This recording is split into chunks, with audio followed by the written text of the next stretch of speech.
Rhonda, we were talking earlier, and you said you started your career back in 1987 with the Orlando Police Department. 1985. 1985. Yeah, 1985. 85. I'm sorry. That's okay. And tell me real quick again where you started. So I was 24 years old, and had some friends that worked for the city, actually city parks, and I saw a job opening for communications. These are people that would be responsible for answering 911 calls and things like that. So I honestly remember this. 1985, minimum wage was $3.85 or something like that, Wow. and I was being paid $6.10. Wow. $6.10. That was almost double. So that certainly kind of said maybe. So I started in communications, had to learn all about emergency calls. But let me tell you, a lot different yesterday, 30 years ago. It started off as a very small room, and what I would do is I would answer the 911 call, and then we'd write the address down with a little card, write the address down, the problem. There was a conveyor belt, one going this way, one going that way. I would slide it up to the dispatcher. There were 2 dispatchers at the time who would then dispatch with a handheld radio and dispatch the calls to the officers. Wow. And it was just about 4 operators and 2 dispatchers, and that was all that we had.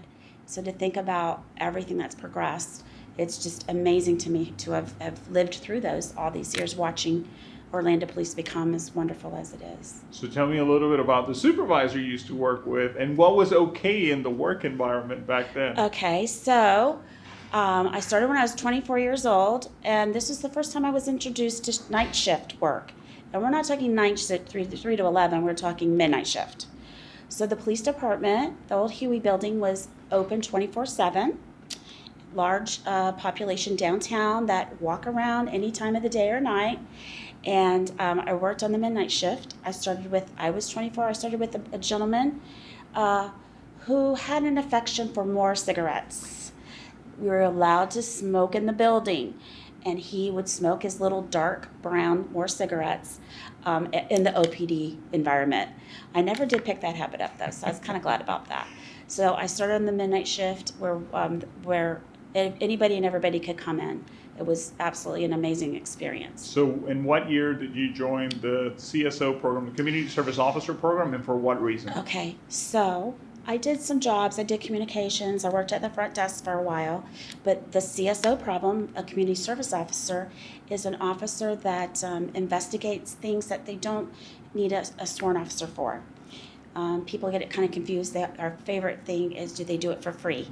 And I'm like, traffic on I-4 at 5 p.m., I don't think we're doing it for free. So I thought being a community service officer would be a good fit for me.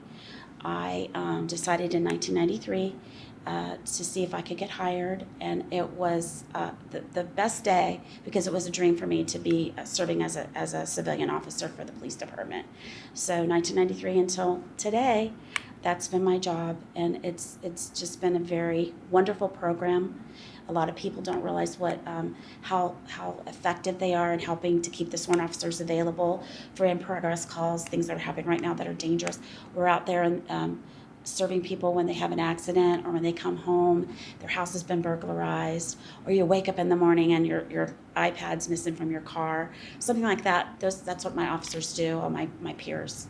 So Rhonda, one thing that you became a star when it comes to the work that you do was fraud cases. Why was that? What drew you to working fraud investigations?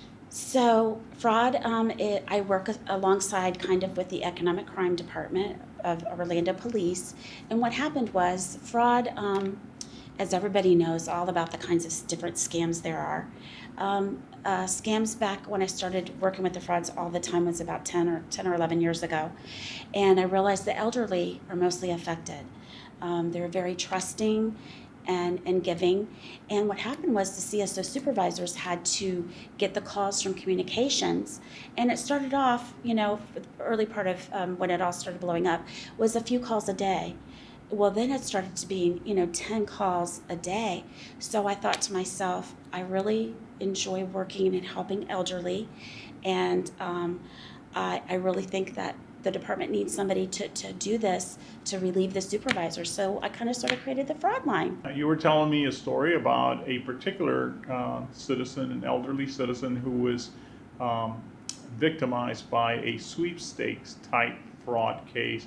Tell me what you did for that lady. So I was telling Chief Verlone that I have some of my special people that I've kind of been helping year after year after year. And I had this one beautiful little lady. She was victimized by a sweepstakes scam. They come in the mail. They say, call this number. When they call, she has to send a money order or a check or something to a specific place. Well, she had lost about, honestly, a couple $1,000s. So I decided to make a pact with her. I said, because she really wanted to win the sweepstakes. She goes, I want to take care of my family. And I'm like, let's make a pact. I said, the next time if you get one in the mail, you call me. I gave her my phone number. I said, my police phone number. I said, call me. So what she would do, she did it about 4 times after. She would read me. I said, read me the letter. I'd let her read me every word. And then I'd have to, unfortunately, tell her that it was a scam. But I praised her for calling me because I know deep in my heart she never lost another dollar to a scam artist. So that was very important to me. Rhonda, that's a perfect example of the things that many of us and sometimes many of our citizens will never know, will never hear, because there's no way to document that. It's only because of the kindness of your heart that you went above and beyond any and all expectations for your duties to provide that type of service to our citizens. You will be missed after 35 years of grateful service to this agency.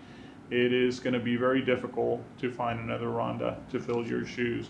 But I am confident that with your leadership that you displayed as part of our department within the Community Service Officer unit, I'm sure that there's a bunch of little Rhondas out there that are looking for the opportunity to one day, do the great things that you did to the level that you were able to accomplish that. So for that, we're very grateful.